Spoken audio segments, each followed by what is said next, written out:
Hello everyone, welcome to Data Engineering Studies. Today we are going to solve a very common SQL interview question: how to split the full name into first name, middle name and last name. This question is being asked in various interviews. Let's dive into the details. We have a students table with only one column, student name.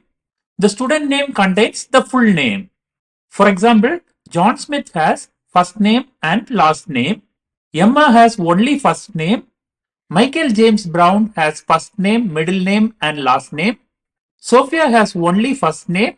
William Davis has first name and last name. And lastly, James Robert William has first name, middle name, and last name.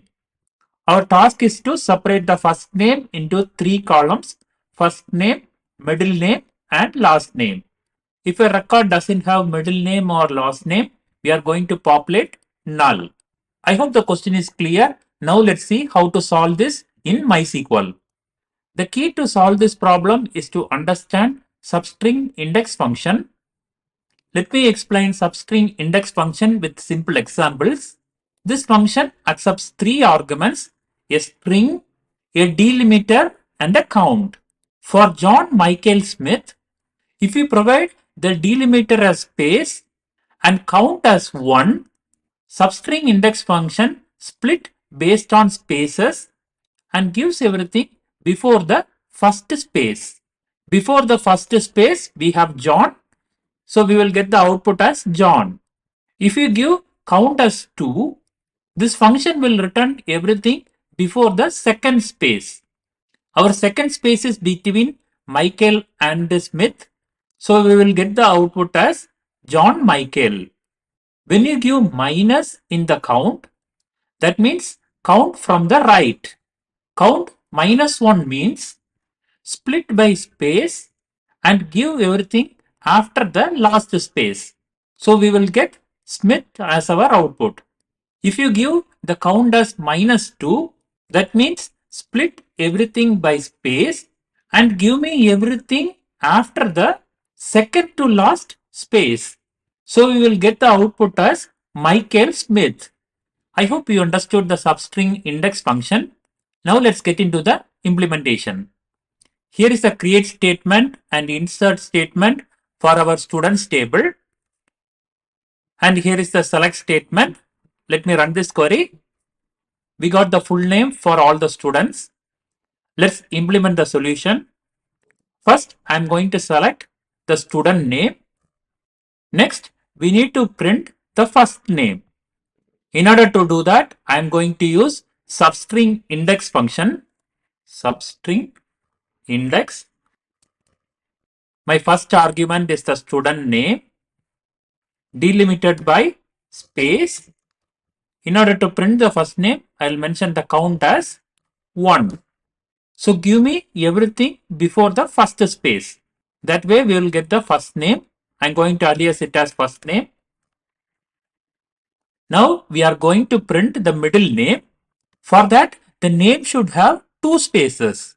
Case when student name like percentage space percentage space percentage.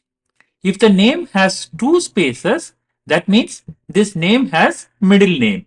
Then substring index of student name space, I am giving the count as 2. Why I am giving the count as 2? This will give everything before the second space. So I will get first name space middle name. From first name space middle name, I have to get the middle name. In order to get the middle name, I am going to again use substring index of split by space and give me everything after the first space. So I'll mention -1. I hope it makes sense. If a name doesn't have middle name, we will print null. Else null. I'm going to end the case statement. I'm going to name this column as middle name, as middle name. Next, we will print the last name. For that, we need only the name which has only one space. Case when student name has one space, then substring index of student name. My delimiter is space and give me everything after the first space. So I'm going to mention -1. If a name doesn't have last name, just print null. Else null. End. I'm going to name it as last name, as last name. That's pretty much it. Now let's run our query. We forgot to mention the function name here. Inside this string, we have used a substring to populate the middle name. Now let me run the query. We got the desired result. From the full name, we have separated the first name, middle name, and the last name. I hope you like this video and I am sure that you learned something new today. If you do like this video, please consider to subscribe and I will see you in yet another interesting SQL interview question. Thank you.